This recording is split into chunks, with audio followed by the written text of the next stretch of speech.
லூக்கா எழுதின சுவிசேஷம். இதை எப்படி இவங்க செய்தாங்க? இதை செய்வதற்கு காரணம் என்ன இருந்தது? லூக்கா எழுதின சுவிசேஷம் 10வது அதிகாரம் 38வது வசனம். ரொம்ப ரொம்ப தெரிந்த ஒரு பகுதி. ஆனால் கர்த்தர் உங்களோடு கூட பேசுவார் என்று நான் நம்புகிறேன். பின்பு அவர்கள் பிரயாணமாய் போகையில் அவர் ஒரு கிராமத்தில் பிரவேசித்தார். இயேசு ஒரு கிராமத்தில் பிரவேசித்தார். அங்கே மார்த்தாள் என்னும் பெயர் கொண்ட ஒரு ஸ்திரீ அவரை தன் வீட்டிலே ஏற்றுக்கொண்டாள். அவரை தன் வீட்டிலே ஏற்றுக்கொண்டாள். நல்லா கவனிங்க. இந்த மார்த்தாள், மரியாள், லாசரு, இந்த 3 பேர் இருந்த குடும்பம். இந்த குடும்பம் எனக்கு சுவிசேஷத்திலே ரொம்ப ஆச்சரியத்தை உண்டாக்கின குடும்பம். சுவிசேஷ புஸ்தகங்களிலேயே இயேசுவால் அதிகமாய் நேசிக்கப்பட்ட, இயேசுவால் அதிகமாய் ஈர்க்கப்பட்ட குடும்பங்களிலே முதல் தரத்திலே இருந்த ஒரு குடும்பம் இந்த மார்த்தாளின் குடும்பம். அல்லேலூயா. இன்றைக்கு சாயந்தர வேளையிலே குடும்பத்தை குறித்து தான் ஆண்டவர் பேசும்படியாய் பாரப்படுத்தினார். எனக்கு ஏன் என்று தெரியாது. இந்த சபையிலே இருக்கிற குடும்பம் நீங்கள் தேவனுடைய காலங்களை, தேவனுடைய கரங்கள் செயல்படுகிற குடும்பமாய் மாற வேண்டும். அல்லேலூயா. நீங்க தனிப்பட்ட விதத்துல விசுவாசியா இருந்திருக்கலாம். நீங்க உங்க பேரண்ட்ஸ் விசுவாசியா இல்லாம இருந்திருக்கலாம். நீங்க விசுவாசியா, அல்லது நீங்க விசுவாசியா உங்க கணவர் விசுவாசியா இல்லாம, அல்லது நீங்க கணவர் மனைவியா விசுவாசியா இருக்கிறீங்க, பிள்ளைங்க விசுவாசியா இல்ல, அல்லது உங்களுடைய குடும்பம் ஒருவேளை பிரிந்திருக்கிற குடும்பமாய் இருக்கலாம், அல்லது அப்படிப்பட்ட ஒரு சொல்ல முடியாத நிலையில் இருக்கிற ஒரு குடும்பமாய் இருக்கலாம். எந்த குடும்பமாய் இருந்தாலும் இந்த சுவிசேஷத்தில் சொல்லப்படுகிற ஒரு மாதிரியான குடும்பமாய் நீங்கள் மாற முடியும். இந்த ராத்திரியில சபையிலே இருக்கிற ஒவ்வொரு குடும்பத்தையும் தனித்தனியாய் தேவன் தன்னுடைய திட்டத்திலே பயன்படுத்த விரும்புகிறார். ஏதோ எல்லா குடும்பத்தையும் சேர்த்து மொத்தமா இல்ல. பக்கத்துல கையை பிடிச்சு சொல்லுங்க, கட்டடத்துல, சும்மா தைரியமா சொல்லுங்க, கட்டடத்துல ஒவ்வொரு செங்கலும் முக்கியம். உண்மையா இல்லையா? பரவாயில்லங்க, ஒரு 2 செங்கல் நல்ல செங்கலா இருந்தா போதும். உள்ள இடையில உடைஞ்ச செங்கலை கொண்டு போய் சொருக முடியுமா? முடியாது. கட்டடத்தினுடைய ஒவ்வொரு செங்கலும் முக்கியம். ஆண்டவர் தன்னுடைய மாளிகையாகிய சபையை கட்டும் பொழுது இந்த சபையில ஒவ்வொரு செங்கலையும் கர்த்தர் கவனமாய் கட்ட விரும்புகிறார். ஆகவே நீங்க ஒரு நாள் உங்களுக்கு அனுபவங்கள் குறையா இருந்திருக்கலாம், உங்களுக்குரிய அறிவுகள் குறைவா இருந்திருக்கலாம், நீங்க தேவனை ஏற்றுக்கொண்டது குறைவா இருந்திருக்கலாம். இன்றைக்கு இரவில நம்முடைய குடும்பம் தேவ திட்டத்தில் நிற்கிற குடும்பமாய் கட்டாயம் மாற வேண்டும். நான் தனி ஆளாய் ஓடினது போதும், அதுதான் ஜெபமாய் இருக்க வேண்டும். ஆண்டவரே, நான் தனி ஆளா இவ்வளவு வருஷம் ஓடிட்டேன், என் வீட்டுக்காரரை இழுத்துட்டு ஓடுறதே எனக்கு பெரிய வேலையாயிடுச்சு. ஒரு நாள் ஒரு அண்ணன்ட்ட கேட்டோம், அண்ணன் எப்படி இருக்கிறீங்க, நல்லா இருக்கிறீங்களா? நல்லா இருக்கிறோம். எப்படி போகுது? எல்லாம் நல்லா போகுது. ஆனா எனக்கு ஒரு வசனம் முன்னாடி விளக்கம் புரியாம இருந்தது, இப்பதான் விளக்கம் புரிஞ்சுதுன்னு சொன்னாரு. என்ன விளக்கம்னு கேட்டோம். அப்பதான் அவர் சொன்னாரு, அவனவன் தன் தன் சிலுவையை எடுத்துக்கொண்டு என்னை பின்பற்ற கடவன். இப்படி சொல்லிட்டு ஆண்டவர் அடுத்த வசனத்துல இப்படி சொல்லியிருக்கலாம், இதை செய்வதற்கு உடனடியாய் திருமணம் செய்ய கடவன் சொல்லியிருந்தார்னா அது கரெக்டா இருந்திருக்கும் அப்படின்னு. ஏன் அப்படி சொல்றீங்க? திருமணம் ஆனதுக்கு அப்புறம் தான் தெரியுது எப்படி சிலுவையை சுமக்கணும். இப்பதான் எனக்கு புரியுது. கல்யாணம் முடிகிற வரைக்கும் எனக்கு புரியல. எங்க அம்மா அப்பா சொல்லுவாங்க, ஒன்றும் விளங்கல. இப்பதான் சிலுவையும் புரிஞ்சது, என் சிலுவையினுடைய வெயிட்டும் எனக்கு தெரியும்னாரு. சிலுவையுடைய வெயிட் எப்படி தெரியும்? அது 65 கிலோ அப்படின்னாரு. 65 கிலோவா? ஆமாங்க, கர்த்தர் கல்யாணத்துல இணைச்சு கொடுத்தார்ல, அந்த 65 கிலோ தான். அதைத்தான் நான் இப்ப தூக்கி சுமந்து கொண்டு இருக்கிறேன் அப்படின்னு சொல்லி. அதுக்குள்ள அந்த அக்கா பக்கத்துல இருந்து சொன்னாங்க, அவருக்காவது 65 கிலோ, எனக்கு 75 கிலோங்க அப்படின்னு சொல்லிட்டு போயிட்டாங்க. அப்ப நிறைய நேரங்களில் நம்ம யோசிக்கிறோம், குடும்பத்துல கணவனை இழுத்து கொண்டு வருவதே ஒரு சிலுவையா, மனைவியை இழுத்து கொண்டு வர்றதே ஒரு சிலுவையா, பிள்ளைகளை இழுத்து கொண்டு வருகிறதே ஒரு சிலுவையா? சில நேரங்களில் மாறுறதுனாலதான் அழுத்தம், நமக்குள்ள மன வேதனை, நாம சொல்ல முடியல. இந்த காரியங்கள் எல்லாம் இருக்கலாம். ஆனா இந்த ராத்திரியில தேவன் உங்களோடு கூட பேச விரும்புகிறார். புதிய ஏற்பாட்டிலே கர்த்தர் உண்டாக்கின இந்த ஆச்சரியமான குடும்பம், அற்புதமான குடும்பம். ஆனா இந்த வசனம் எப்படி ஆரம்பிக்குது பாருங்க. 38வது வசனம், அவர்கள் பிரயாணமாய் போய் ஒரு கிராமத்திலே பிரவேசித்தார்கள். அந்த கிராமத்திலே ஒரு ஸ்திரீ அவளை ஏற்றுக்கொண்டாள். அப்ப ஏற்கனவே இயேசு இந்த கிராமத்துக்கு பிளான் பண்ணி போனாரா தெரியல. அப்படி பிளான் பண்ணி போயிருந்தா இயேசு ஏற்கனவே தான் யோசித்திருந்த கிராமத்திற்கு போனார், ஏற்கனவே அவர் ஆயத்தமாக்கப்பட்டிருந்த வீட்டுக்கு போனார்னு சொல்லியிருக்கலாம். இயேசு அங்க உட்கார்ந்து சொல்லி கொடுக்கிறார், நல்ல சமாரியனுடைய ஓமையை சொல்லி கொடுக்கிறார். அதற்கு முந்தின வசனத்துல சொல்லி கொடுத்துட்டு நேரம் ஆயிடுச்சுப்பா, பக்கத்தில் உள்ள ஒரு கிராமத்துக்கு போகலான்னு சொல்லி எருசலேமில் இருந்து சில மைல் தூரத்தில் இருக்கக்கூடிய இந்த கிராமத்துக்கு, பெத்தானி என்கிற கிராமத்துக்கு வருகிறாங்க. இங்க வருகிற நேரத்துல ஒரு அற்புதமான காரியம் நடக்குது. உங்க குடும்பத்துல மாற்றம் வரணும்னா முதல் காரியம் இதுதான். லூக்கா 10:38 தான். என்ன தெரியுமா? அந்த நாட்களினுடைய யூத வழக்கத்தின்படி எந்த குடும்பத்துல ஆண்கள் இல்லையோ அந்த குடும்பத்துல மற்ற வேறு ஒருவர் போய் தங்க மாட்டாங்க, வேறு ஒருவர் போய் அங்கே அதிகமான உறவு வைக்க மாட்டாங்க. அதுவும் இயேசு பரிசுத்தத்தை குறித்து பேசுகிறவர், சாட்சியை குறித்து பேசுகிறவர். ஆனா ஆண்டவர் இந்த ஊருக்கு வரும் பொழுது அந்த ஊர்ல உள்ள மற்றவர்கள் எல்லாம் பலவிதமா யோசித்திருப்பாங்க. யார் இயேசுவை ஏற்றுக்கொள்வது, யார் இயேசுவை தன்னுடைய வீட்டிற்கு அழைத்து செல்வது. ஆனா இங்க வேதம் அழகாய் சொல்லுகிறது, இயேசு விருப்பப்பட்டு அவருடைய வீட்டுக்கு போகல, இவளும் விருப்பப்பட்டு முதலாவதே இயேசுவை கூப்பிடல. ஆனா அங்க இருந்த சூழ்நிலையை பார்க்கிறாள். இந்த இயேசுவுக்கு ஒரு இடம் தேவை, இந்த இயேசுவுக்கு சில மணி நேரங்கள் தேவை, அந்த இடத்தை நான் தரட்டும். என்னுடைய யூத கலாச்சாரத்தை உடைத்து, என்னுடைய யூத கலாச்சாரத்தின்படி ஒரு பெரிய ஆண்கள் போய் தான் அவர்களை வரவேற்க வேண்டும். ஆனால் இவள் அதை பற்றி எல்லாம் யோசிக்கவில்லை. 3 பேருக்கும் திருமணம் ஆனதாய் சரித்திரம் சொல்லவில்லை. இவங்க அம்மா அப்பா யாருன்னு தெரியாது, எந்த சூழ்நிலையில் இருந்தாங்கன்னு தெரியாது. ஆனா அந்த சூழ்நிலையில ஒரு பெண்ணா இருந்தாலும் எல்லா தடைகளையும் உடைத்து மார்த்தாள் போய், இயேசுவே என் குடும்பத்திற்கு வாரும், நீர் வேண்டும். இந்த கிராமத்துல மற்றவங்க ஏற்றுக்கொள்ளாம இருந்திருக்கலாம், இந்த கிராமத்துல மற்றவங்க யோசிக்கலாம், என் சபையில் இருக்கிற விசுவாசிகளே யோசிக்கலாம், எனக்கு அதை பத்தி கவலை இல்லை, யார் என்ன வேண்டும் என்றாலும் பேசட்டும், இந்த இயேசுவை நான் ஏற்றுக்கொள்ளுவேன் என் குடும்பத்திற்கு. அதுதான் மார்த்தாளுடைய அற்புதமான ஒரு தீர்மானம். முதல் காரியம் மார்த்தாள் எடுத்த ஒரு ஆச்சரியமான பாக்கியமான தீர்மானம். நான் அதுதான் அந்த வார்த்தையை சொல்ல விரும்புகிறேன். a blessed decision. குடும்பத்தில் நிறைய விஷயங்கள் எப்படி நடக்கும் தெரியுமா? தீர்மானத்தின் அடிப்படையில் தான் நடக்கும்.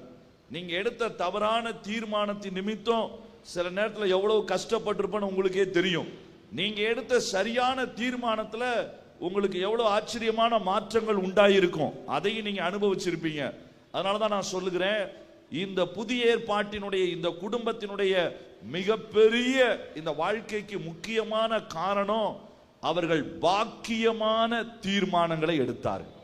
இன்னைக்கு நீங்க குடும்பமா எப்படிப்பட்ட தீர்மானங்களை நம்ம எடுக்கிறோம், அதுதான் ரொம்ப ரொம்ப இம்பார்ட்டன்ட். இவளுக்கு அந்த ஊர்ல என்ன சொல்லுவாங்க, இயேசு கூட வந்தா கூட எத்தனை பேர் சேர்ந்து வர்றாங்க? 12 பேர் சீஷர்களும் வர்றாங்க. இயேசுவுக்கு மட்டும் சாப்பாடு போட முடியாது, எத்தனை பேருக்கு போடணும்? 12 பேர். 12 பேர் எப்படி சாப்பிடுவாங்க தெரியுமா? அவங்க கரெக்டா எல்லாத்தையும் வச்சிருப்பாங்க. சாப்பிட்டுட்டு 12 கூடைய சேர்த்து எடுத்துக்கோனா கூட அந்த 12 பார்சலையும் எடுத்துட்டு போவாங்க. வயிறார சாப்பிட்டதுக்கு அப்புறமும் பார்சல் வேணுமான்னு கேட்டா அதுவும் வேணும்னு வாங்கிட்டு போவாங்க. அப்புறம் சாப்பாட்டினுடைய விலை எவ்வளவு இருக்குன்னு அவங்களுக்கு தெரியும். பிலிப்பு சொல்றாருல, இவர்கள் எல்லாருக்கும் சாப்பாடு கொடுக்கலான்னு சொன்னா என்ன சொன்னாரு? இவன் ஒவ்வொருவனும் ஆளுக்கு 4 புரோட்டா சாப்பிட்டாலும் எத்தனை ரூபாய் ஆகும்? 200 காசு வேணுமே. உடனே அவனுக்கு தெரியும் எவ்வளவுக்கு வித்துக்கிட்டு இருக்கிறாங்க, எவ்வளவு போயிட்டு இருக்கு, எவ்வளவு காசு, இது எல்லாமே அவர்களுக்கு தெரியும். பசிய கொஞ்சம் கூட தாங்க மாட்டாங்க. இயேசு ஒரு நாள் வயல் வழியா கூட்டிட்டு போறாரு, அந்த பக்கம் ஊழியம், போற வழியிலே கோதுமையை பூரா பிச்சு தின்னுட்டாங்க. யாரு? இவங்களை பார்த்து தான் யோவானின் சீஷர்களும் பரிசேயர்களும் ஒரு கேள்வியே கேட்டாங்க, இவன் ஒரு நாள் உபவாசம் இருக்க மாட்டானா ஆண்டவரே? கேட்டாங்களா கேட்கலையா? பக்கத்தில் உங்க கையை பிடிச்சு சொல்லுங்க. சில நேரத்தில் நம்மளை பார்த்தாலும் அப்படித்தான் தெரியுது. அவங்க சீஷர்களை பார்த்து கேட்டாங்க, இயேசுவே பரிசேயனுடைய சீஷன் கூட என்ன செய்யறான்? உபவாசம் இருக்கிறான். யோவானுடைய சீசன் நாங்க என்ன செய்யறோம்? உங்க ஆட்கள் ஒரு நாள் இருந்ததை நான் பார்த்ததே இல்லை. ஏன்னா அவனை கோதுமை செடி அந்த தோட்டம் வழியா போனாலும் பரவாயில்லையா, நல்லா விளைஞ்சிருக்குன்னு பிச்சு தின்னுக்கிட்டே தான் வருவாங்க. அவங்களால தாங்க முடியாது, பசியை தாங்க முடியாத. அதனாலதான் இயேசுவே சொன்னாரு, விட்டுருங்கப்பா, மணவாளன் இருக்கிற வரைக்கும் சாப்பிட்டுட்டு போட்டோம்.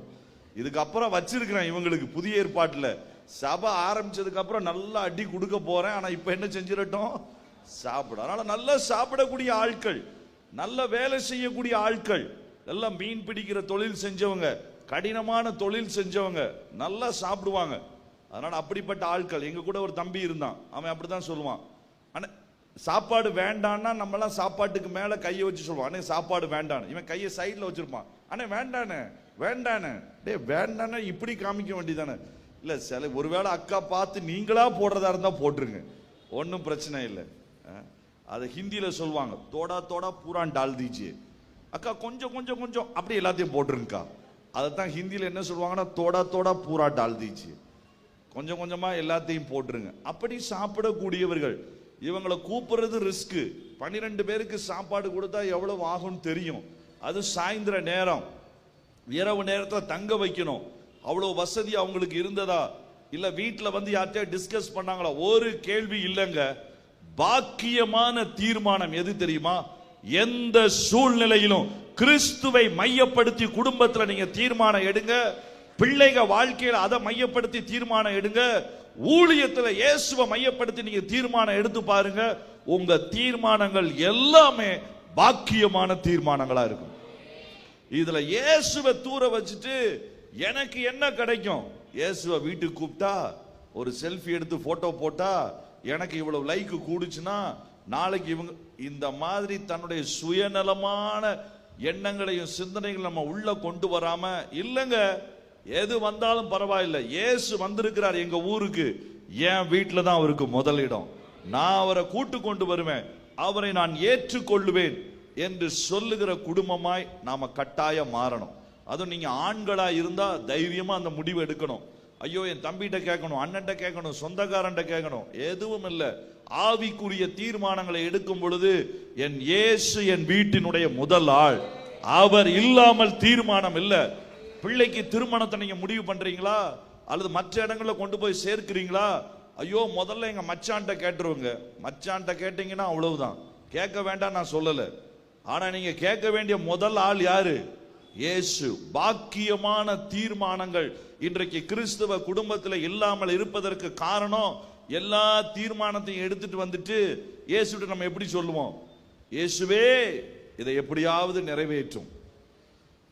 அல்லது இன்னும் சில பேருக்கு சந்தேகம் இருக்கும், இது கண்டிப்பா இயேசு ஏத்துக்கிட மாட்டார், அதனால ரொம்ப ஒரு ஆவிக்குரிய ஜெபத்தை செஞ்சிருவாங்க. உங்களுடைய சித்தம் போல நடத்தும். எல்லாத்தையும் செஞ்சிட்டு பக்கத்துல கையை பிடிச்சு சொல்லுங்க, எல்லாத்தையும் நீங்களே செஞ்சிட்டு சித்தம் போல செய்யுங்கன்னு சொல்லாதீங்க. ஏங்க நீங்க யோசித்து பாருங்க, மாவை எடுத்து தோசைகள்ல சுத்திட்டீங்க, ஆண்டவரே உமக்கு சித்தமானால் இது பிரியாணியாய் வரட்டும், வருமா? உமக்கு சித்தமானால் இது இடியாப்பமாய் வரட்டும், வருமா? வராது. ஏன்னா தோசை கல்ல வச்சது யாரு? நீங்க தான். எண்ணெயை ஊத்துனது யாரு? நீங்க தான். மாவையும் ஊத்தியாச்சு, அதுக்கப்புறம் இயேசுவே உங்களுடைய சித்தப்படி பக்கத்துல கை பிடிச்சு விடுவாங்க. அப்படி இனிமே செய்யாதீங்க. நாம எதையும் செய்வதற்கு முன்பு ஆண்டவரிடத்துல விட்டு கொடுத்து, பாக்கியமான தீர்மானம் நீங்க தான் சுவாமி, எங்களுடைய குடும்பத்தினுடைய சென்ட்ராலிட்டி நீங்க தான், அதை தாண்டி நாங்க போக விரும்பல, அதனால முதலாவது உம்மை ஏற்றுக்கொள்ள நாங்கள் விரும்புகிறோம். அல்லேலூயா. மரியாளும் லாசரும் ஏதாவது சொன்னாங்களா? ஒண்ணுமே சொல்லல, சந்தோஷமா ஏற்றுக்கொண்டாங்க. அது ஆச்சரியமா முழு குடும்பமா ஒரு மனமா அவங்க ஏற்றுக்கொண்டாங்க. என்னுடைய ஜெபம், நம்முடைய ஹெவன்லி பவர் அசம்பிளியில் இருக்கிற ஒவ்வொரு செங்கல், ஒவ்வொரு குடும்பத்திலும் இயேசு மையமாய் இருக்கணும். இந்த வருஷத்தினுடைய 2வது பாதியில இயேசு ஓரமாய் நிற்கிற வாழ்க்கை மாறணும். இயேசு கதவுக்கு வெளியில நிற்கிற வாழ்க்கை மாறணும். இயேசு குடும்பத்தினுடைய மையமாய், இயேசுவை ஏற்றுக்கொண்ட குடும்பங்களாய், இயேசு தலைவராய் இருந்து நடத்துகிற குடும்பங்களாய் நம்முடைய குடும்பங்கள் மாறணும். அல்லேலூயா. அக்கா ரட்சிக்கப்பட்டாங்க, அவங்க ஜெபத்திலேயே நம்ம ஓட்டக்கூடாது. ஆண்கள் நிறைய கணவன்மார்கள், அக்கா அவங்களுடைய மனைவியினுடைய ஜெபத்துல தான் வண்டியே ஓடுது. அந்த ஜெபம் போகும்போது இது வேற ரொம்ப விட்டு கொடுக்கிற மாதிரி சொல்லிடுவாங்க. சரி சரி நீயே ஜெபம் பண்ணிக்கோ. நாம் அப்படி இருக்கிறவர்களாய் அல்ல. கணவன் மனைவி பிள்ளைகள் எல்லாம் கிறிஸ்துவை மையமாய் கொண்ட குடும்பம். இரண்டாவது காரியம், இவங்க செஞ்ச காரியம் எல்லாமே பயங்கர அற்புதமான காரியங்கள் தான். ஆனா அதை ஒரே ஒரு அதிகாரத்தில் நம்ம பார்க்க போகிறோம். 2வது 3வது 4வது யோவான் எழுதின சுவிசேஷம் 12வது அதிகாரத்துக்கு திருப்புங்க. ஆண்டவர் அடுத்த 3 காரியங்களை, இந்த குடும்பத்தினுடைய அற்புதமான காரியங்களை அழகாய் சொல்லுகிறார். தங்களுக்கு கிடைத்த கொஞ்ச நாட்களிலே, தங்களுக்கு கிடைத்த தேவன் தந்த தருணங்களிலே கர்த்தருடைய கரத்தை அருமையாய் அனுபவித்த குடும்பம். அதுதான் ரொம்ப ஆச்சரியம். இதுக்கு 3 பேருக்கும் 3 வித்தியாசமான குணம் இருந்துச்சு. அல்லேலூயா. ஒரு குடும்பத்தில் சில நேரங்களில் கர்த்தர் இது ரொம்ப ஆச்சரியமான ஒரு காரியம். இந்த 3 பேருக்கும் தனித்தனி திட்டங்களை கர்த்தர் வச்சிருந்தாரு. அந்த 3 திட்டங்களையும் அழகா ஆண்டவர் நிறைவேற்றினார். குடும்பத்தில் கணவன் மனைவியை சேர்த்து வைத்ததுனால அவர்களுக்கு ஒரே திட்டம் தான் இருக்கும். பொதுவா கணவனுக்கு ஒரு திட்டம், மனைவிக்கு ஒரு திட்டம் தேவன் தருவது இல்லை. அதனால நீங்க இதுல குழம்பிடவே கூடாது. கணவனுக்கு ஒரு திட்டம், மனைவிக்கு ஒரு திட்டம் ஆண்டவர் பொதுவாய் தருவது கிடையாது. 2 பேருக்கும் ஒத்த ஆவிதான் கொடுப்பார். பிள்ளைகள் ஒருவேளை உங்களுடைய திட்டத்துல இருக்கலாம், அல்லது தேவன் அவர்களுக்கென்று வேறு திட்டங்களை வச்சிருக்கலாம். அதனால பிள்ளைகளை குறித்த காரியங்களில நீங்க திறந்த மனதோட நீங்க இருக்கணும். இங்க இந்த 3 பேரும் சகோதர சகோதரிகளாய் இருந்தபடினால 3 பேருக்கும் ஆண்டவர் வித்தியாசமான திட்டத்தை வச்சிருந்தாரு. ரொம்ப ஆச்சரியம் என்ன தெரியுமா? 3 பேரும் தங்களுடைய திட்டங்களை சரியா நிறைவேற்றினாங்க. ஒருத்தருக்கு ஒருத்தர் ஒத்தாசையா இருந்தாங்க. 3 பேருடைய திட்டங்களையும் கர்த்தர் நிறைவேற்றினார். வாசிங்க 13வது அதிகாரம் யோவான் எழுதின சுவிசேஷம் அதனுடைய 12வது அதிகாரத்துல 1வது 2வது வசனத்தை வாசிக்கலாம். பஸ்கா பண்டிகை வர 6 நாளைக்கு முன்னே, பஸ்கா பண்டிகை வர 6 நாளைக்கு முன்னே இயேசு தாம் மரணத்திலிருந்து எழுப்பின லாசர் இருந்த பெத்தானியாவுக்கு வந்தார். லாசர் இருந்த பெத்தானியா அந்த கிராமத்திற்கு வந்தார். இந்த பெத்தானியா தான் லாசருவினுடைய சொந்த ஊர். மார்த்தாள் மரியாள் இருந்த ஊர். 11வது அதிகாரம் முதல் வசனத்தை நீங்க வாசிங்க. மரியாளும் சகோதரியாகிய மார்த்தாளும் இருந்த பெத்தானியா கிராமத்தில் உள்ளவனாகிய. போதும். அப்ப மார்த்தாளும் மரியாளும் எந்த கிராமத்துல தான் இருந்தாங்க? பெத்தானியா. இயேசு பாஸ்கா பண்டிகைக்கு 6 நாளைக்கு முன்னால அந்த கிராமத்திற்கு கடைசியாய் ஒரு முறை வருகிறார். வாசிங்க. அங்கே அவருக்கு ராவிருந்து பண்ணினார்கள். மார்த்தாள் பணிவிடை செய்தால். போதும். இப்ப மார்த்தாளை குறிச்சு தான் முதல்ல பார்க்க போறோம். இந்த மார்த்தாள் பணிவிடை செய்கிற கிருபை பெற்றவள். She had the spirit of service. நல்லா கவனிங்க. நம்முடைய குடும்பத்துல அன்றைக்கு மார்த்தாளுக்கு மட்டும்தான் அந்த கிருபை ஒருவேளை அதிகமா வெளிப்பட்டது. ஆனா இன்றைக்கு சபையில் இருக்கிற நம்ம எல்லாத்துக்கும் தேவையான முதல் கிருபை. தேவன் நம்முடைய குடும்பத்தை நல்லா பயன்படுத்தணும். சபையில கர்த்தர் நம்மை பயன்படுத்தணும்னா பணிவிடையின் ஆவி நமக்கு மிக அவசியம். இன்றைக்கு இந்த ஆவி எங்கே அதிகமாய் செயல்படுகிறதோ அந்த இடத்துல தேவ கிருபையினுடைய பெருக்கத்தை நீங்க பார்க்க முடியும். அற்புதமா காரியங்கள் நடக்கிறத பார்க்க முடியும். மார்த்தாளுடைய என்டையர் இதுல மார்த்தாள் டென்ஷன் ஆனது உண்மைதான். மார்த்தாள் கவலைப்பட்டது உண்மைதான். நம்ம எப்போதுமே மார்த்தாள்னாலே என்ன ஞாபகம் வரும்? மார்த்தாளே அநேக காரியங்களை குறித்து அப்படின்னு அவளை பத்தி சொல்லிட்டு நம்ம அவளுக்காக கவலைப்பட்டுக்கிட்டு இருப்போம். மார்த்தாள்னாலே நம்ம யோசிக்கிறோம் கவலைப்படுகிறது தான். இல்ல, மார்த்தாளுக்கு கவலை வந்ததுக்கு காரணம் என்ன தெரியுமா? செய்யப்பட வேண்டிய பணிவிடையில ஏதாவது குறைவு வந்து விடுமோ, அதுதான் அவங்க கவலையா இருந்துச்சு. தனக்கு கொடுக்கப்பட்ட கிருபை, தனக்கு கொடுக்கப்பட்ட இந்த காரியம் இதிலே குறைவு வந்து விடுமோ, அதுதான் மார்த்தாளினுடைய மிகப்பெரிய ஒரு கவனம். இன்றைக்கு ஆண்டவர் முதலாவது உங்க குடும்பங்கள்ல பணிவிடையின் ஆவி, நம்ம சபையில சின்ன பிள்ளைங்க முதற்கொண்டு பெரியவர்கள் எல்லாருக்குள்ளும் கர்த்தர் எதை தர விரும்புகிறார்? பணிவிடையின் ஆவி. இந்த காரியம் நமக்குள்ள இருக்கும் பொழுது நாம எந்த மனநிலையோட செயல்படுவோம் தெரியுமா? போதகரும் ஆண்டவருமாய் இருக்கிற நானே இந்த கால்களை கழுவினால் நீங்களும் இந்த மாதிரியின்படியே செய்யுங்கள் என்று சொல்லி மற்றவர்களுடைய கால்களை கழுவுவதற்கு நாம் எப்பொழுதும் ஆயத்தமாய் இருப்போம். இந்த பணிவிடையின் ஆவியை உடைய பிள்ளைகள் அதிகமான கிருபையை பெற்றுக் கொள்வார்கள். அதனாலதான் யோவானுடைய ஊழியத்தை குறித்து சொல்லும் பொழுது, யோவான் ஸ்நானகனுடைய ஊழியத்தை குறித்து சொல்லும் போது வேதம் சொல்லுகிறது, அவன் தன் பணிவிடை ஓட்டத்தை நிறைவேற்றின போது, ஊழியத்தை நிறைவேற்றின போது என்று போடவில்லை. ஏனென்றால் யோவானுக்கு எங்க போனாலும் அவனுக்கு இருந்த மிகப்பெரிய பாரம், நான் பணிவிடை செய்ய வேண்டும். அல்லேலூயா. ஆனா இதுவரைக்கும் மார்த்தா செய்த பணிவிடைக்கும் இந்த 12வது அதிகாரத்தில் செய்யப்பட்ட பணிவிடைக்கும் ஒரு வித்தியாசம் இருக்குது. அதனாலதான் நான் சொன்னேன், பணிவிடையின் ஆவி நமக்கு வேண்டும். எப்படி இந்த பணிவிடையை மார்த்தா செஞ்சாங்க தெரியுமா? எங்க போய் அங்க ரா விருந்து பண்ணினார்கள்னு போட்டிருக்குது. பெத்தானியா கிராமத்துல தான் நடந்ததுன்னு போட்டிருக்குது. ஆனா யார் வீட்டுல நடந்தது தெரியுமா? இவங்க வீட்டுல நடக்கல. இயேசு மார்த்தாள் மரியாள் இருந்த ஊருக்கு தான் வந்தாரு. மார்த்தாள் மரியாளும் அந்த வீட்டுக்கு வந்தாங்க. அந்த வீட்லயும் அவங்க பணிவிட தான் செஞ்சாங்க. ஆனா உங்களுக்கு தெரியுமா, அது மார்த்தாள் மரியாள் வீட்டுல நடக்கல. அப்புறம் எங்கெங்க நடந்தது? மார்க் எழுதின சுவிசேஷம் 14வது அதிகாரம் அங்க பாருங்க, அப்பதான் அது புரியும். மார்க் 14வது அதிகாரத்துல 3வது வசனத்தை வாசிக்கலாம். அவர் பெத்தானியாவில் குஷ்டரோகியாய் இருந்த சீமோன் வீட்டிலே, யார் வீட்டில? குஷ்டரோகியாய் இருந்த சீமோன் வீட்டிலே போஜன பந்தி இருக்கையில், போதும், இதுதான் கடைசியா போஜன பந்தி இருக்க வந்த இடம். அப்ப அதே பெத்தானியா ஊர்ல யாருடைய வீடு? இன்னொருத்தருடைய வீடு, சீமோன். அங்க போய் இயேசு தன்னுடைய கடைசி விருந்தை எடுக்க இருக்கிறார். நாம மார்த்தாள் இடத்துல இருந்தா என்ன செஞ்சிருப்போம்? இயேசு ஏன் வீட்டுக்கு வராம சீமோன் வீட்டுக்கு போயிட்டார். முதல்ல இயேசு இந்த ஊருக்கு வந்தபோது அவருக்கு வீடு கொடுத்தது யாரு? லூக்கா 10:38 இயேசு முறை அவர் ஒரு கிராமத்துக்கு வந்த பொழுது ஒரு ஸ்திரீ அவரை ஏற்றுக்கொண்டான்னு சொல்லி யாருமே தெரியாதப்ப முதல்ல வீடு கொடுத்தது யாரு? நான் தான். முதல்ல சோறு போட்டது யாரு? நான் தான். முதல்ல பணிவிடை செஞ்சது யாரு? நான் தான். இப்ப இயேசு கடைசியா வர்றாரு.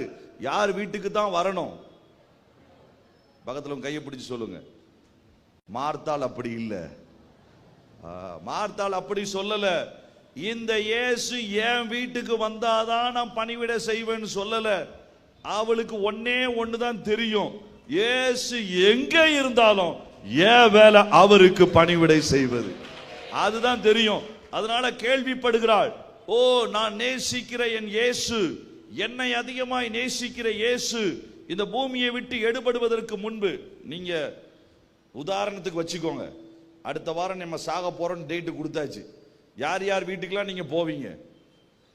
மகா வீட்டுக்கு, மகா வீட்டுக்கு, மாமனார் வீட்டுக்கு, அப்படிதான் நம்ம போவோம். ரொம்ப க்ளோஸா இருக்கிறவங்க வீட்டுக்கு தான் நம்ம போவோம். சரி, அதை விட்டுருங்க. நீங்க ஒரு இடத்துல வேலை செய்றீங்க, வேலையை முடிச்சிட்டு நீங்க கிளம்பணும். அன்னைக்கு தான் கடைசி நாள், ஓய்வு பெறுவதற்கு கடைசி நாள். யார் வீட்டுக்கு போவாங்க? அவங்க அதிகமா நேசிச்ச வீட்டில் போய் உட்கார்ந்து அன்னைக்கு நைட்டெல்லாம் டின்னர் வச்சு, ஐயோ நம்ம வந்தப்ப எப்படிலாம் இருந்தது, அப்புறம் கட்டி பிடிச்சி அழுது, 2 பேரும் ஒருத்தருக்கு ஒருத்தர் கிஃப்ட் எல்லாம் கொடுத்து சரின்னு சொல்லி அந்த ஃபேர்வெல் ஃபங்க்ஷனை முடிப்பாங்க. ஆனா இயேசு கிறிஸ்து கடைசி ஃபேர்வெலை யார் வீட்டை ரொம்ப நேசிச்சாரோ, யார் வீட்டுல இயேசுவே அதிகமாய் அன்பு கூர்ந்த என்று எழுதப்பட்ட அந்த வீட்டுக்கு இயேசு போகல. அதே ஊரு, ஆனா சீமோன் வீட்டுக்கு போறாரு. அல்லேலூயா. இயேசு தன்னுடைய வீட்டிற்கு வரவில்லை என்கிற கோபம் அவளுக்கு இல்லை. தான் இயேசுவுக்கு பணிவிடை செய்ய அழைக்கப்பட்டவள் என்பதிலே மாத்திரம் அவ தெளிவா இருந்தார்.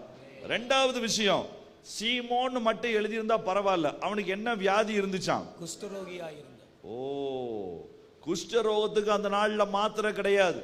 குஷ்டரோகத்துல அந்த நாட்கள்ல சுகமாயிருந்தா கூட ஒரு பயம் இருக்கும்.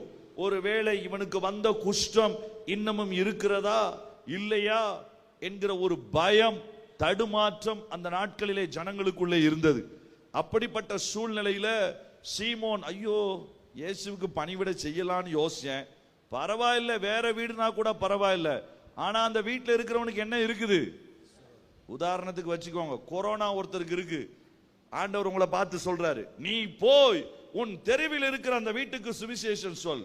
எந்த வீடு ஆண்டவரே? சொல்லும். அந்த கொரோனா வந்து சாக கிடக்கிறானே அவனுக்கு. நீங்களும் நானும் என்ன சொல்லியிருப்போம்? கர்த்தாவே உமக்கு சித்தமானால் பக்கத்து வீட்டில் இருக்கிற இன்னொருவரை அனுப்பும், அல்லது பாஸ்டருக்கு ஞாபகப்படுத்தும், அல்லது இன்னும் கொஞ்சம் வித்தியாசமா செஞ்சிருப்பாங்க. என்ன ஆண்டவருக்கே சொல்வாங்க, நீ சமீபத்திற்கு மாத்திரம் ஆண்டவர் அல்ல, தூரத்திற்கும் ஆண்டவர். என்னுடைய வலது கை அந்த வீட்டை நோக்கி நான் திருப்புகிறேன், கர்த்தர் வார்த்தையை அனுப்பி சுகப்படுத்துவார். பக்கத்துல கையை பிடிச்சு சொல்லுங்க. எல்லாம் நம்மளை பத்தி தான், எல்லாமே நம்ம சொல்லுவோம்.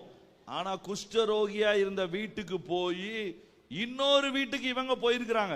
அப்ப இவங்க கெஸ்டா இல்ல ஹோஸ்டா? இவங்க அந்த வீட்டினுடைய விருந்தாளியா இல்ல இவங்க விருந்து செய்யறவங்களா? நீங்க இன்னொரு வீட்டுக்கு போயிருக்கிறீங்க, அப்ப நீங்க யாரு?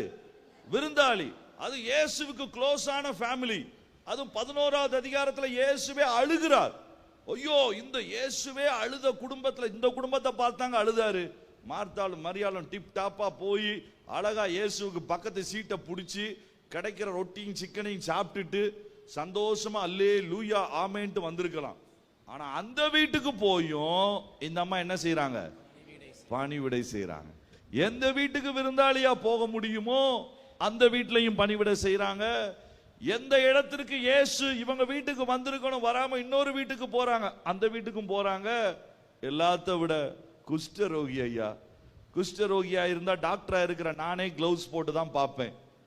அதுதான் எங்களுடைய மெடிக்கல்ல எங்களுக்கு சொல்லி கொடுத்திருக்கிற காரியம். இன்ஃபெக்ஷியஸ் டிசீஸ், பரவக்கூடிய வியாதி எது வந்தாலும் மாஸ்கையும் கிளவுஸையும் போட்டு தான் நாங்க ட்ரீட் பண்ணணும். யுனிவர்சல் பிரிகாஷன் என்று சொல்லி 6லிருந்து 8 காரியங்கள் எங்களுக்கு சொல்லி கொடுப்பாங்க. அது இல்லாம நம்ம தொடக்கூடாது. ஏனென்றால் நான் இவரை தொட்டுறலாம், ஆனா நான் சரியா கழுவாம இன்னொரு நோயாளியை நான் தொட்டா என்ன செய்வேன்? இங்க இருந்து வியாதி அங்க கொண்டு போயிருவேன். அதனால எப்போ சிஸ்டர் சொல்றாங்களோ, டாக்டர் லெப்ரசி பேஷண்ட் வந்திருக்கிறாங்க, அவங்களே கிளவுஸ் கொடுத்துருவாங்க. டாக்டர் டிபி பேஷண்ட் வந்திருக்கிறாங்க, மாஸ்க் கொடுத்துருவாங்க. டாக்டர் ஹெச்ஐவி எய்ட்ஸ் பேஷண்ட் வந்திருக்கிறாங்க, 2 கிளவுஸ் கொடுத்துருவாங்க. டாக்டர் இங்க ஹெப்படைட்டிஸ் பி இருக்கிறவங்க வந்திருக்கிறாங்க, டபுள் கிளவுஸ் கொடுத்துருவாங்க. இது மெடிக்கலினுடைய நியமம். அதனால அவங்கள தொடுவது கவனமாய் தொடணும்னு சொல்லி மேல போடுற ஏப்ரானையும் சிஸ்டர்ஸே எடுத்து கொடுத்துருவாங்க, நர்சஸே. அதுதாங்க நியமம். ஆனா குஷ்ட ரோகியா இருந்தவனுடைய வீட்டுல எதை குறிச்சு யோசிக்காம, என்னுடைய அழைப்பு பணிவிடை, என்னுடைய அழைப்பு த ஸ்பிரிட் ஆஃப் சர்வீஸ். நான் எங்க போது, என்னுடைய அழைப்பு பிரசங்கம் இல்ல, என்னுடைய அழைப்பு பெரிய காரியம் அல்ல, என்னுடைய அழைப்பு மற்றவர்களுடைய கால்களை கழுவுவது, என்னுடைய அழைப்பு மற்றவர்களை இளைப்பாற செய்வது, என்னுடைய அழைப்பு மற்றவர்களை தேரச் செய்வது. இதுதான் என்னுடைய அழைப்பு. என் வார்த்தையாய் இருக்கட்டும், நான் தருகிற உணவாய் இருக்கட்டும், நான் செலவழிக்கிற சில நேரங்களாய் இருக்கட்டும், எதிர்மறையானவைகளை நான் சொல்லி அவர்களை கெடுத்து அவர்களை உடைக்க நான் விரும்பவில்லை. அவர்களுக்கு ஊழியம் செய்து தேரச் செய்து உற்சாகப்படுத்த நான் விரும்புகிறேன் என்று சொல்லி பணிவிடை ஆவியை பெற்றவளாய் மார்த்தாள் ஊழியம் செய்தார். அல்லேலூயா. எனக்கு ஆச்சரியமான காரியம். 2வது, ஒரு வீட்டிலே இருந்த மூத்தவளுக்கு பணிவிடை ஆவியை, அந்த ஓட்டத்தை கர்த்தர் கொடுத்திருந்தார். யோவான் 12வது அதிகாரத்துக்கு வாங்க. இப்ப 2வது சகோதரியை குறித்து வேதம் அங்கே சொல்லுகிறது. 3வது வசனம், யோவான் 12:3. அப்பொழுது மரியாள் விலையேற பெற்ற களங்கம் இல்லாத நலதம் என்னும் தைலத்தில் ஒரு ராத்தல் கொண்டு வந்து அதை இயேசுவின் பாதங்களிலே பூசி தன் தலைமயிரால் அவருடைய பாதங்களை துடைத்தாள். அந்த வீடு முழுவதும் தைலத்தின் பரிமளத்தினால் நிறைந்தது. நல்லா கவனிங்க, கடைசி வரியை நீங்க கவனமா படிங்க. வீடு முழுவதும் தைலத்தின் பரிமளத்தினால் நிறைந்தது. இவ செய்த ஒரு காரியம் அந்த வீட்டையே நறுமண வீடாய் மாற்றிற்று. இவள் செய்த ஒரு காரியம் அந்த வீட்டையே மனமுள்ள விரும்பத்தக்க, எல்லாரும் வீட்டில் அடிச்சு அந்த சென்ட்டை பார்த்த உடனே அப்பா சூப்பரா இருக்குது, இந்த வீட்டில் இன்னும் கொஞ்ச நேரம் உட்கார்ந்துட்டு போகலான்னு சொல்லி எல்லாரும் சொல்லக்கூடிய நறுமணம் நிறைந்த வீடாய் யார் மாற்றினா? மரியாள் மாற்றினாள். என்ன செஞ்சு மாற்றினா? அவள் செஞ்ச ஒரே ஒரு காரியம், இயேசுவின் பாதத்திலே மறுபடியும் போனாள். மரியாளை குறித்து 3 முறை சுவிசேஷத்துல சொல்லப்பட்டிருக்குது. 3 முறை அவ எங்க தான் இருக்கிறா? இயேசுவின் பாதத்தில் இருக்கிற. முதல் காரியம் அவர்கள் எடுத்த பாக்கியமான தீர்மானம் இரண்டாவது மார்த்தாளுக்கு இருந்த பணிவிடையின் ஆவி.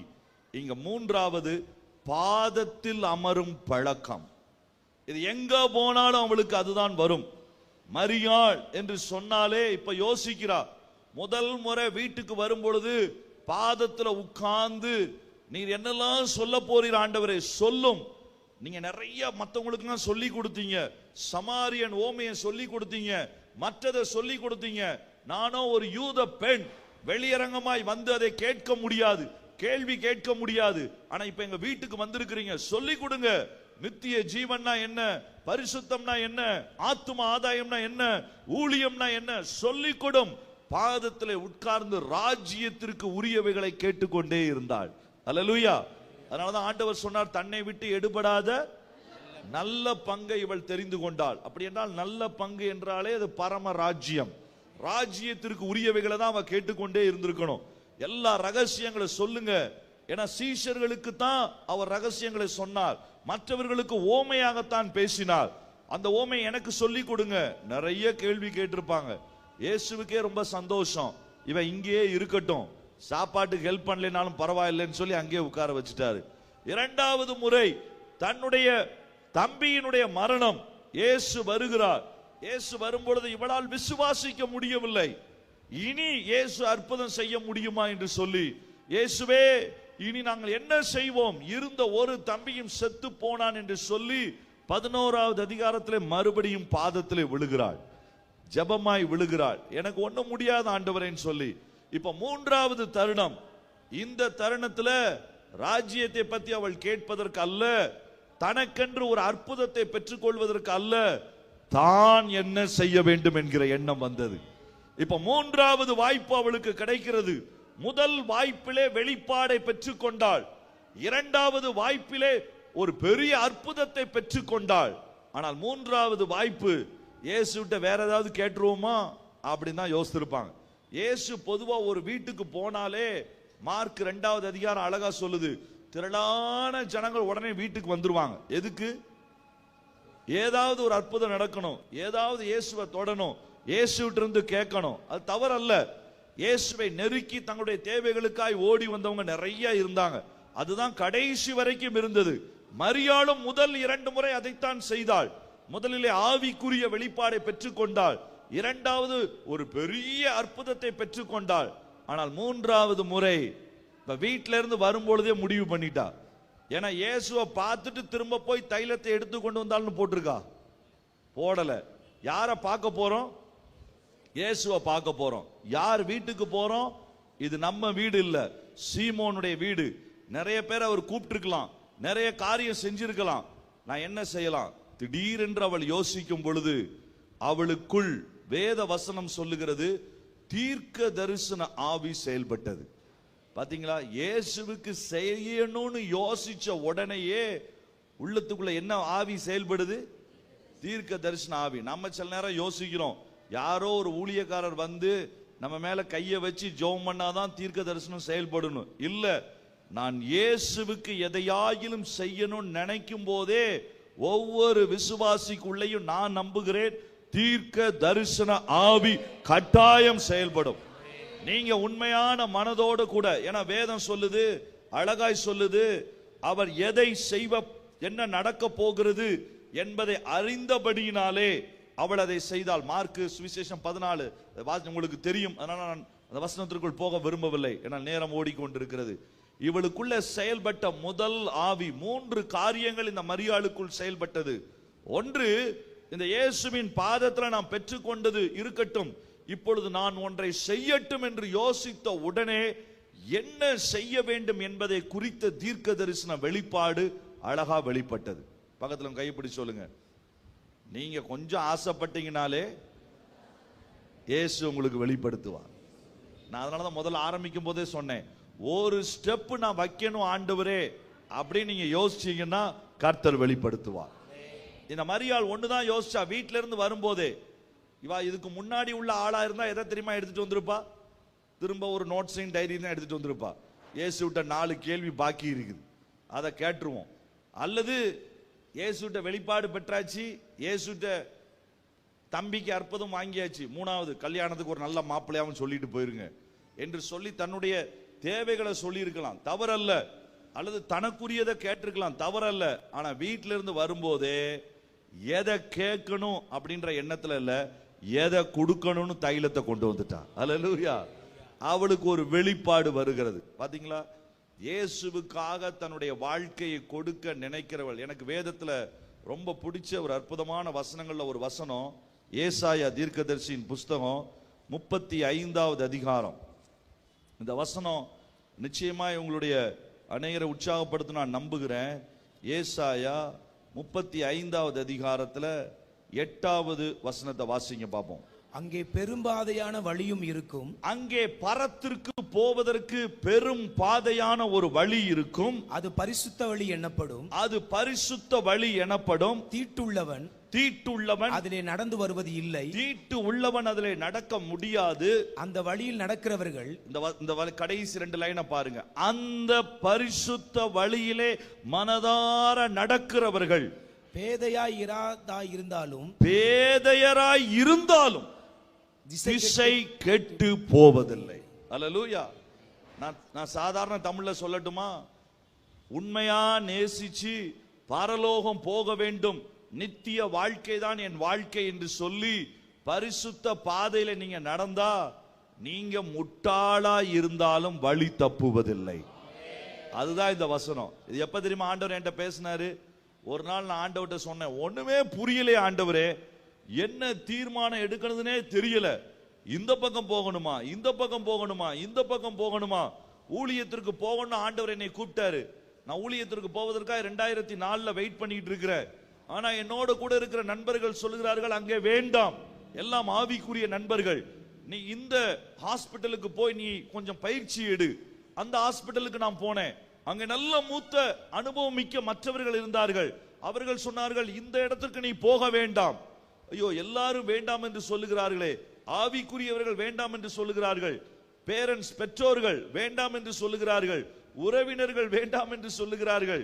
ஒரு பக்கம் பெரிய அழுத்தம், இன்னொரு பக்கம் அன்னைக்கு தான் கவர்மெண்ட் ஆர்டர் வருது, நீர் அரசாங்க கவர்மெண்ட் டாக்டரா வரணும். இந்த நேரத்தில் நம்மளா இருந்தா என்ன யோசிச்சிருப்போம்? ஓ, கர்த்தர் காண்பிக்கிற வழி இதுதானோ அப்படின்னு போகக்கூடிய சூழ்நிலை. அதற்கு அதே நாள் நான் ஜெபித்து கொண்டிருக்கிற அதே நாள் திடீரென்று போன் வருகிறது. எங்க அம்மாவுக்கு எங்க சொந்த உறவினர், ரொம்ப க்ளோஸ் ரிலேட்டிவ், ஹார்ட் அட்டாக்ல இறந்து போயிட்டார். எங்க அம்மா சொன்னாங்க, ஜெபம் பண்ணதெல்லாம் போதும், அங்க வா ரெடியா. ஆண்டவரே, ஒண்ணுமே புரியலையே, ஒரே குழப்பத்தின் மேல குழப்பமா இருக்குதே. நான் முழங்கால் போட்டு ஓன்னு அழுது எங்க வீட்டுல உட்கார்ந்து நான் ஜெபிச்சுக்கிட்டு இருந்தேன். ஆண்டவரே, எப்படி போறதுன்னு தெரியல, என்ன செய்யறதுன்னு தெரியல. ஆனா நீங்க பீகாருக்கு போக சொன்னீங்க, ஆனா இவங்கெல்லாம் இப்படி சொல்றாங்க, இவங்கெல்லாம் இப்படி சொல்றாங்க, காரியங்கள் இப்படி இருக்குது, குழம்பி போய் இருக்கிற ஆண்டவரே அப்படின்னு நான் சொல்லும் போது, ஆண்டவர் இந்த வசனத்தை பேசின உடனே எனக்கு இன்னொரு போன் கால் வந்தது. அதுக்குள்ள எங்க அம்மா போனாங்க. நான் சொன்னேன், நீங்க முன்னாடி போங்கம்மா, நான் ஒரு 1/2 மணி நேரம் கழிச்சு வர்றேன். எங்க அம்மா போகும்போதே சொல்லிட்டு போனாங்க, 1/2 மணி நேரம் சொல்லிட்டு வராம இருந்துராது, கண்டிப்பா வரணும்னு சொல்லி. ஆனா எனக்கு போக மனசே இல்லை, ஏன்னா உள்ளுக்குள்ள பெரிய குழப்பம். ஆனா அந்த போன் கால் வந்த பொழுது நான் போனை எடுத்தேன். அவர் எனக்கு யாருனே தெரியாத ஒரு நபர் அல்ல, தெரிந்த நபர் தான். ஆனால் நான் எதிர்பார்க்காத ஒரு நபர். அவர் என்கிட்ட போன் பண்ணி சொன்னாரு, நீ சொன்ன இடத்திற்கு, நீ பீகாருக்கு போய் ஊழியம் செய்வதற்கு எல்லா வாசல்களையும் கர்த்தர் திறந்துட்டாரு, அதற்கு ஏற்ற காரியங்களை செஞ்சிருக்கிறாரு, இன்றைக்கு சாயந்தரமே நீ கிளம்பி என்னை பார்க்க வா என்று சொல்லி அன்னைக்கு நான் அவரை பார்க்க போனேன். அவரோட ஜெபத்துல நேரம் செலவழிச்சேன். ஒரு பெரிய தெளிவை கர்த்தர் உண்டாக்கினார். அன்னைக்கு தான் ஆண்டவர் சொன்னாரு, நீ பேதையா இருந்தாலும் வழி கெட்டு போவதில்லை, திசை கெட்டு போவதில்லை. அல்லேலூயா. நம்ம பெரிய படித்தவர்களாய் ஞானம் உள்ளவர்களாய் இருந்திருக்கணும்னு அவசியம் இல்லை. ஆனால் பரிசுத்த மார்க்கத்திலே பரத்திற்கு நேராய் போகிற பாதையில போகணும்னு ஆசை இருந்தா போதும். பேதையராய் இருந்தாலும் வழி கெட்டு போக மாட்டோம். அங்கதான் மரியாளுக்கு அழகா நடக்குது. இவ ஜெபிக்கும் பொழுதே ஆண்டவர் சொல்றாரு, நீ தைலத்தை எடுத்துரு. எதுக்கு? இயேசுவை அடக்கம் பண்ண போறாங்க. மார்த்தாளுக்கு தெரியாது, ஆனா இவளுக்கு ஒரு சின்ன வெளிப்பாடு, இதுதான் நான் இயேசுவை கடைசியாய் சந்திக்கிற தருணமா இருக்குமோ, ஒருவேளை அப்படி ஆகிவிட்டால், ஏனென்றால் இயேசுவை கொலை செய்ய வேண்டும் என்கிற பேச்சு நகரம் முழுவதும் போய்கொண்டிருக்கிறது. உடனே அந்த தைலத்தை எடுத்தாள். தைலம் என்ன தெரியுமா? அவளுடைய திருமணம் நிச்சயிக்கப்பட்ட பெண்கள் தான் இந்த தைலத்தை வாங்குவார்கள். இந்த தைலத்தை வாங்கி வைத்து தனக்கு வரப்போகிற கணவனுக்கு அதை பரிசாய் கொடுப்பார்கள். இது ஒரு வருடத்தினுடைய அந்த வேலையினுடைய அளவிற்கு பண மதிப்பு உடையது. அதுவும் நளதம் என்கிற இந்த காரியம் சமீபத்திலே திபெத் பார்டர்ல ஊழியம் செய்கிற தர்மியான நண்பர் தாஸ் என்ற ஒரு அண்ணன் இருக்கிறாங்க, நேபாள் திபெத் பார்டர்ல. அவங்க ஒரு நாள் டெக்ஸ்ட் பண்ணாங்க, டாக்டர் நான் இந்த இடத்துக்கு போயிருந்தேன், நளத தைலத்தினுடைய செய்யப்பட்ட மரத்தையும் செடியையும் நான் பார்த்தேன்னு ஒரு போட்டோ அனுப்பியிருந்தாங்க. இதான் அந்த மரத்துக்கு பேரே என்னதான் இது, நளதம். அங்க இருந்துதான் அதை கொண்டு போயிருக்கிறாங்க. அப்படின்னா அந்த நாட்கள்ல அது வெளிநாட்டிலிருந்து வந்த ஒரு காரியம், அதிக பணம் இருந்திருக்கணும். ஆண்டவர் அதை காண்பித்து தன்னுடைய மணவாளனுக்கு கொடுக்க வேண்டிய அதை அவ கையில் எடுத்துட்டு போறா. கண்டிப்பா எல்லாரும் தெரியுற மாதிரி எடுத்துட்டு போயிருந்தா மார்த்தாலே திட்டிருப்பா, இதே எதுக்குடி இப்ப தூக்கிட்டு வர்ற அப்படின்னு. அதனால யாருக்கும் தெரியாம ஒளிச்சுதான் வச்சிருந்திருப்பாங்க. மார்த்தாள் செய்ய வேண்டிய பணிவிடைகள் எல்லாம் முடிகிற வரைக்கும் வெயிட் பண்ணிட்டு இருக்கிறாங்க. வெயிட் பண்ணி முடிஞ்ச உடனே தன்னுடைய தருணம், தன்னுடைய நேரம் தெரிஞ்ச உடனே இயேசுவின் பாதத்துல அதை முழுக்க, அதை பொதுவா உடைக்க மாட்டாங்க, அதை கொஞ்சம் கொஞ்சமா தான் ஸ்பிரிங்கிள் பண்ணுவாங்க. ஏன்னா ஒரு முறை நீங்க உடைச்சிட்டீங்கன்னா அந்த அந்த பாட்டிலுடைய காரியங்களை உடைச்சிட்டீங்கன்னா மறுபடியும் அதை லாக் பண்ண முடியாது. எல்லாம் வேக வேகமா அந்த முழு சென்ட்டும் வெளியில வர ஆரம்பிச்சிடும். அதனால கொஞ்சம் கொஞ்சமா தான் அதை யூஸ் பண்ணுவாங்க. ஆனா இவ யோசிச்சா, இல்ல இது இயேசுவுக்கு கொஞ்சம் கொஞ்சமா கொடுத்தெல்லாம் நேரம் போதாது. ஏனென்றால் காலம் தருணம் அறிந்தவளா ஒரு உடைத்து ஊற்றி கொடுத்தாள். அல்லேலூயா. இயேசுவின் முதல் வருகைக்கே அவள் அந்த தைலத்தை உடைக்க முடியும் சொன்னா, இயேசுவினுடைய இரண்டாம் வருகை எப்போது நடக்கும் என்றே நமக்கு தெரியாது. இன்றைக்கே நாம உடைக்கிற நாட்களாய் அது மாற வேண்டும். என் வாழ்க்கையினுடைய ஏதோ ஒரு பகுதியை நான் இயேசுவுக்கு கொடுத்துருக்கிறேன், இல்ல என் வாழ்க்கையினுடைய கொஞ்சத்தை நான் இயேசுவுக்கு தருவேன், இல்ல ஞாயிற்றுக்கிழமை தருவேன், இல்லங்க இயேசுவுக்கு உடைத்த வாழ்க்கை தேவை, முழுமையாய் தந்த வாழ்க்கை தேவை.